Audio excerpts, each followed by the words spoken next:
എന്തിനാണ് ഈ പിടിവാശിയെന്ന് നമ്മുടെ ബഹുമാനപ്പെട്ട കേരള ഹൈക്കോടതി ചോദിക്കുന്നു. ആരോടാ? നമ്മുടെ തെരഞ്ഞെടുപ്പ് കമ്മീഷനോട്. ഇതൊരു നിസ്സാരമായ കാര്യമല്ല. ഈ പിടിവാശിയും അത്ര നിസ്സാരമല്ല. ഈ നിയമസഭാ തെരഞ്ഞെടുപ്പ് കമ്മീഷന് വേണ്ടി പ്രവർത്തിച്ച ഏതാണ്ട് 20,000-ഓളം ഉദ്യോഗസ്ഥന്മാർക്ക്, സർക്കാർ ഉദ്യോഗസ്ഥന്മാർക്ക് ഇത്തവണ വോട്ടില്ല. നേരത്തെ അത് പോസ്റ്റൽ വോട്ടായി ചെയ്യാൻ അനുവദിക്കുന്നതാണ്, അതിനെ സൗകര്യപ്പെടുത്തുന്നതാണ്. പക്ഷേ ഈ തെരഞ്ഞെടുപ്പിൽ അതിനുള്ള യാതൊരു സംവിധാനവും ചെയ്തിട്ടില്ല. അതാണ് ഇപ്പോൾ ഹൈക്കോടതിയുടെ മുമ്പിൽ വന്നിരിക്കുന്ന ഒരു കേസ്. NGO യൂണിയനും മറ്റു ചില വ്യക്തികളും ഒക്കെയാണ് ഈ കേസ് കൊടുത്തിരിക്കുന്നത്. ഈ തെരഞ്ഞെടുപ്പ് ചട്ടങ്ങളിൽ ഉണ്ടാക്കിയ ചില മാറ്റങ്ങൾ, 2003 നിലവിൽ വന്ന ചില മാറ്റങ്ങൾ, അത് നടപ്പാക്കിയപ്പോഴാണ് ഈ ഒരു പ്രത്യേക സാഹചര്യം സംജാതമായിരിക്കുന്നത്. ഇവരെ കോടതിയെ സമീപിച്ചു, കോടതി ആ കേസെടുത്തു. അപ്പോൾ കോടതി ചോദിക്കുകയാണ്, എന്തിനാണ് ഇത്ര പിടിവാശി?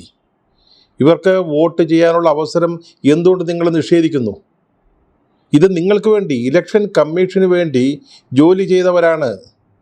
അതിൻ്റെ തിരക്കിനിടയിലാണ് അവർക്ക് ഈ പോസ്റ്റൽ വോട്ടവകാശം നിഷേധിക്കപ്പെട്ടിരിക്കുന്നത്.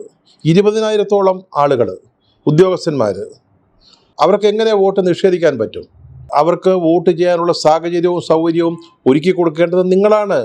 അത് നിങ്ങളുടെ ഉത്തരവാദിത്തമാണ്. കോടതി കഴിഞ്ഞ ദിവസം വാക്കാൽ പറഞ്ഞ കാര്യങ്ങളാണ്.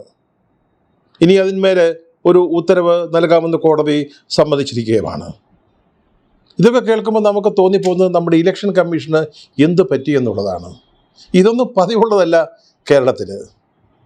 പോസ്റ്റൽ വോട്ട് ഒരിക്കലെങ്കിലും നിഷേധിക്കപ്പെട്ടതായിട്ട്, ഇത്ര കൂട്ടത്തോടെ നിഷേധിക്കപ്പെട്ടതായിട്ട് ഇതുവരെ കേട്ടിട്ടുണ്ടാവില്ല. തെരഞ്ഞെടുപ്പ് ഡ്യൂട്ടിക്ക് പോകുന്ന എല്ലാ ഉദ്യോഗസ്ഥന്മാർക്കും നേരത്തെ വോട്ട് ചെയ്യാനുള്ള സൗകര്യം ഉണ്ടാവും. ഇപ്പോഴിതൊരു പുതിയ വിശേഷപ്പെട്ട കമ്മീഷനായിട്ട് വന്നിരിക്കുകയാണ്. അപ്പോൾ അവരുടെ പല പ്രവൃത്തികളും കാണുമ്പോൾ അതാണ് ഓർമ്മയിൽ വരുന്നത്. ഈ പോളിംഗിൻ്റെ ദിവസം തന്നെ ചില സ്ഥലങ്ങളിൽ ആവശ്യമില്ലാത്ത ചില പിടിവാശികൾ നമ്മൾ കാണുകയുണ്ടായി. അതായത് സ്ട്രോങ് റൂമിൽ ഈ ബാലറ്റ് പെട്ടികൾ അല്ലെങ്കിൽ മെഷീനുകൾ, വോട്ടിംഗ് മെഷീനുകൾ കൊണ്ടുവന്ന് ശേഖരിച്ച് വയ്ക്കുകയാണ്. അത് സീൽ ചെയ്യും, ഉദ്യോഗസ്ഥന്മാർ സീൽ ചെയ്യും. അപ്പം 1-2 റിട്ടേണിംഗ് ഓഫീസർമാർ പിടിവാശി പിടിച്ചു. ഈ സ്ട്രോങ് റൂമിൻ്റെ വാതിലുകൾ സീൽ ചെയ്യുന്നതിനൊപ്പം അതിൻ്റെ താക്കോലുകളും അവിടെ വെച്ച് തന്നെ സീൽ ചെയ്യണമെന്ന്. വാസ്തവത്തിൽ താക്കോൽ വേറെ സൂക്ഷിക്കേണ്ടതല്ലേ? മുറി മുദ്ര വെച്ച് പൂട്ടുമ്പോൾ അതിൻ്റെ കൂട്ടത്തിൽ വയ്ക്കാനുള്ളതാണോ താക്കോല്? എന്തിന്? ഒരു തെരഞ്ഞെടുപ്പ് കഴിഞ്ഞാൽ സാധാരണഗതിയിൽ പിറ്റേന്ന് അല്ലെങ്കിൽ അതിൻ്റെ പിറ്റേന്ന് വോട്ടിംഗ് ശതമാനം കൃത്യമായിട്ട് ലഭിക്കും. അതാണ് ഇവിടുത്തെ രീതി. പക്ഷേ ഇതുവരെ കൗണ്ടിങ്ങിലേക്ക് നീങ്ങാൻ പോവുകയാണ്. 4-ാം തീയതി വോട്ടെണ്ണുകയാണ്. ഇതുവരെ എത്ര ശതമാനം വോട്ട് കൃത്യമായിട്ട് ചെയ്തു എന്നുള്ളതിൻ്റെ കണക്ക് കമ്മീഷൻ തന്നിട്ടില്ല. അതെന്തുകൊണ്ടാണത്? പ്രതിപക്ഷ പാർട്ടികൾ സംശയം പ്രകടിപ്പിക്കും. ഇത്തരത്തിലുള്ള അലംഭാവമോ അല്ലെങ്കിൽ ഇത്തരത്തിലുള്ള തീരുമാനങ്ങൾ എടുക്കുന്നതിലെ കാലതാമസമോ ഉണ്ടാകുമ്പോൾ പ്രതിപക്ഷത്തിന് സംശയം തോന്നും, നാട്ടുകാർക്ക് സംശയം തോന്നും. ഈ തെരഞ്ഞെടുപ്പ് കമ്മീഷൻ എന്ന് പറയുന്നത് ദേശീയ തലത്തിലെ മുഖ്യ തെരഞ്ഞെടുപ്പ് കമ്മീഷൻ നമുക്കുണ്ട്, അതുപോലെ സംസ്ഥാന ലെവലിലുമുണ്ട്. ഇവിടെ ഉത്തരവാദിത്വം എന്താണ്? വളരെ സുതാര്യമായിട്ട്, നിഷ്പക്ഷമായിട്ട്, സ്വതന്ത്രമായിട്ട് തെരഞ്ഞെടുപ്പ് നടത്തുക എന്നുള്ളതാണ്. പക്ഷേ പോളിങ്ങിൻ്റെ ശതമാനം പോലും കൃത്യസമയത്ത് തരാൻ പറ്റുന്നില്ലെങ്കിൽ നമുക്ക് ഈ കമ്മീഷൻ്റെ പേരിൽ സംശയം ഉണ്ടായാൽ അതിനാരെങ്കിലും കുറ്റം പറയാൻ പറ്റുമോ?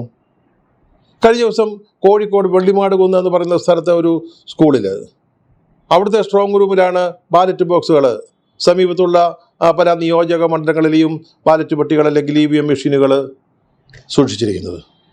അവിടുത്തെ സ്ട്രോങ് റൂമിനടുത്തുള്ള ഒരു മുറി ഈ റിട്ടേണിംഗ് ഓഫീസർമാർ തുറക്കുക. എന്തിനാണത്? അതിനാരാണ് അവരെ ചുമതലപ്പെടുത്തിയത്? എല്ലാ സ്ഥാനാർത്ഥികളെയും മുൻകൂർ അറിയിച്ചിട്ടാണോ ഇതൊക്കെ ചെയ്തത്? ആ കേസ് ഇപ്പോൾ ഹൈക്കോടതി നിലനിൽക്കുകയാണ്. UDF നേതാക്കൾ കൊടുത്ത കേസാണ്. എന്താണ് ഈ ഉദ്യോഗസ്ഥന്മാരുടെ ഉദ്ദേശം? അത് തുറന്നതിൻ്റെ പിന്നിലെ ഉദ്ദേശം എന്താണ്? ഇവ 2-3 ദിവസത്തിനകം അതിന്മേലൊരു തീരുമാനം എടുക്കണമെന്ന്, അത് സംബന്ധിച്ച പരാതി തീരുമാനത്തിലെത്തിക്കണമെന്ന് പറഞ്ഞിരിക്കുക ഹൈക്കോടതി. ഇതൊക്കെ എന്ത് കൂത്താണിത്? അതുപോലെ തന്നെയാണ് ഇവിടെ സംഭവിച്ചിരിക്കുന്നത്. ഇപ്പോൾ അതിന് തെരഞ്ഞെടുപ്പ് കമ്മീഷൻ മുന്നോട്ട് വയ്ക്കുന്ന ചില കാരണങ്ങളുണ്ട്. പുതുക്കിയ ചട്ടം 18A പ്രകാരം ഒരു ഫെസിലിറ്റേഷൻ സെൻറ്ററിൽ മാത്രമേ തെരഞ്ഞെടുപ്പ് ജോലികൾക്ക് നിയോഗിക്കപ്പെട്ട ഉദ്യോഗസ്ഥന്മാർക്ക് പോസ്റ്റൽ വോട്ട് ചെയ്യാൻ സാധിക്കുകയുള്ളൂ. അത് പോളിംഗ് നടക്കുന്നതിന് മുൻപായിരിക്കുകയും വേണം. പക്ഷേ ഇവിടെ അത് നടന്നിട്ടില്ല. ഒരുപക്ഷെ അത് പരിചയമില്ലാത്തത് കൊണ്ടോ അതിനെക്കുറിച്ച് അറിവില്ലാത്തത് കൊണ്ടോ ആയിരിക്കാം ഇങ്ങനെയൊക്കെ സംഭവിച്ചത്. ഇത് സംബന്ധിച്ച് തെരഞ്ഞെടുപ്പ് കമ്മീഷൻ കോടതിയിൽ പറഞ്ഞത്, കൃത്യസമയത്ത് അപേക്ഷ സമർപ്പിച്ചവർക്ക്, തെറ്റുകൂടാത്ത അപേക്ഷ നൽകിയവർക്ക്, അവർക്ക് മാത്രമാണ് വോട്ടിനുള്ള സൗകര്യം ചെയ്തു കൊടുത്തിരിക്കുന്നത്. സമയം കഴിഞ്ഞ് വന്നവരെ അതിൽ ഉൾപ്പെടുത്താൻ സാധിച്ചിട്ടില്ല. പക്ഷേ NGO യൂണിയനും മറ്റും പറയുന്നത്, കളക്ട്രേറ്റുകളിലൊരു ഫെസിലിറ്റേഷൻ സെൻറ്റർ തുറന്നാൽ ഈ 20,000 പേർക്ക് വോട്ട് ചെയ്യാൻ സാധിക്കും എന്നുള്ളതാണ്. അതാണ് ഈ പിടിവാശി എന്ന് ഹൈക്കോടതി പറഞ്ഞത്. കമ്മീഷൻ്റെ ഒരു വാശിയാണത്. ഇങ്ങനൊരു ചട്ടമുണ്ട്. പഴയ ചട്ടമനുസരിച്ച്, ചട്ടം 27, വോട്ടെണ്ണലിൻ്റെ കുറച്ച് മണിക്കൂറുകൾക്ക് മുമ്പ് വരെ ഉദ്യോഗസ്ഥന്മാർക്ക് വോട്ടവകാശം ഉപയോഗിക്കാമായിരുന്നു, അല്ലെങ്കിൽ വോട്ട് ചെയ്യാമായിരുന്നു. അത് മാറ്റി എന്നാണ് ഇപ്പോൾ ഇലക്ഷൻ കമ്മീഷൻ പറയുന്നത്. പക്ഷേ ഇതുവഴി എന്താണ് സംഭവിക്കുന്നത്?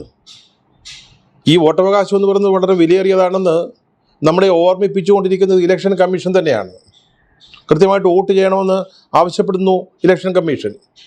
പക്ഷേ ഇവിടെ നഷ്ടപ്പെടാൻ പോകുന്നത് 20,000-ലേറെ പേരുടെ വോട്ടവകാശമാണ്. അതിനെ എങ്ങനെ ന്യായീകരിക്കാൻ സാധിക്കും? അവർക്ക് ഓരോ വോട്ടർക്കും വോട്ട് ചെയ്യാനുള്ള സൗകര്യം ഒരുക്കേണ്ടത് കമ്മീഷനാണ്. ആ ഒരുക്കാൻ നിയുക്തരായ ഉദ്യോഗസ്ഥർക്ക് തന്നെ 20,000-ഓളം പേർക്ക്, അതിലധികം പേർക്ക് ഇവിടെ വോട്ടവകാശം നിഷേധിക്കപ്പെടുകയാണ്. ഇതിനെങ്ങനെയാണ് ന്യായീകരിക്കാൻ സാധിക്കുക? ഇലക്ഷൻ കമ്മീഷൻ ഇത് സംബന്ധിച്ച് ധാരാളം പരസ്യങ്ങളൊക്കെ നൽകിയതാണ്.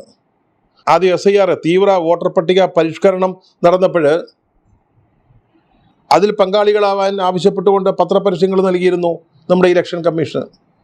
അതിനുശേഷം വോട്ടെടുപ്പായപ്പോൾ പോളിംഗ് ബൂത്തിൽ വന്ന് ഓരോ വോട്ടും ചെയ്യണമെന്ന് ആവശ്യപ്പെട്ടുകൊണ്ട് പരസ്യങ്ങളിറക്കി. ട്രാൻസ്പോർട്ട് ബസ്സുകളുടെ സൈഡിലൊക്കെ പരസ്യങ്ങൾ എഴുതി വെച്ചു. എന്തിന്? കേരളത്തിലെ മുഖ്യ തെരഞ്ഞെടുപ്പ് ഓഫീസറായ രത്തൻ യു കേൽക്കർ അടക്കമുള്ളവർ അഭിനയിച്ച ഒരു ഡാൻസ് വീഡിയോ, നൃത്ത വീഡിയോ പോലും പുറത്തിറക്കി. അതിന് നമ്മുടെ തിരുവനന്തപുരത്തെ കളക്ടർ ആ റീലിൻ്റെ ചിത്രീകരണത്തിൽ പങ്കെടുത്തിരുന്നു. അതിന് അസിസ്റ്റൻ്റ് കളക്ടർ ഉണ്ടായിരുന്നു. ഇവരൊക്കെ ചേർന്ന് നടത്തിയ ഒരു നൃത്ത പരിപാടിയോടുകൂടിയ 1.33 മിനിറ്റ് ദൈർഘ്യമുള്ള ഒരു റീല്. ഇത് നിൻ്റെ വോട്ട്, ഇത് നിൻ്റെ വോട്ട്, നാടിന് വേണം ഈ വോട്ട് എന്ന് തുടങ്ങുന്ന ഒരു ഗാനത്തിനൊപ്പം ഇവരൊക്കെ ചുവട് വെച്ചുകൊണ്ട് തയ്യാറാക്കിയ ഒരു റീലായിരുന്നു അത്. പ്രത്യേകിച്ച് ചെറുപ്പക്കാരായ ആദ്യ വോട്ടർമാരെ ആകർഷിക്കുന്നതിന് വേണ്ടി ചെയ്തതാണ്. ആദ്യ വോട്ടർമാർക്ക് പ്രത്യേക ഹൽവ അത് നൽകുമെന്ന് ഇലക്ഷൻ കമ്മീഷൻ നേരത്തെ വാഗ്ദാനം ചെയ്തിരുന്നു. പലർക്കും അത് കിട്ടിയില്ല എന്ന് പറഞ്ഞ് പിന്നീട് പരാതി ഉണ്ടായി. സിവിൽ സപ്ലൈസ് കോർപ്പറേഷൻ 1 രൂപയ്ക്ക് 1 കിലോ അരിപ്പൊടി നൽകുമെന്ന് വാഗ്ദാനം നൽകി. സ്റ്റാർബക്സ്, അതുപോലെ കോഫി കഫേ ഡേ മുതലായ കോഫി ഷോപ്പുകളിൽ ആദ്യമായിട്ട് വോട്ട് ചെയ്യുന്നവർക്ക് ഡിസ്കൗണ്ട് ഉണ്ടാകുമെന്ന് പറഞ്ഞു. അങ്ങനെ വോട്ടർമാരെ പോളിംഗ് ബൂത്തുകളിലേക്ക് എത്തിക്കുന്നതിന്, അവരെ ആകർഷിക്കുന്നതിനുള്ള വിവിധ പരിപാടികൾ നടത്തിയ ഇലക്ഷൻ കമ്മീഷൻ തന്നെയാണ് ഈ പിടിവാശി ഇപ്പോൾ കാണിക്കുന്നത്. 20,000 പേർക്ക് വോട്ടില്ല. കാരണം 2001 കൊല്ലം ജില്ലയിലെ ഇരവിപുരത്ത് അന്ന് LDFിനൊപ്പമായിരുന്ന RSPയുടെ സ്ഥാനാർത്ഥി A അസീസ് ജയിച്ചത് ഒരു 5 വോട്ടിൻ്റെ ഭൂരിപക്ഷത്തിലാണ്. 5 വോട്ട് വോട്ടെണ്ണിയപ്പോൾ 21 വോട്ടിൻ്റെ ഭൂരിപക്ഷം കാണിച്ചു.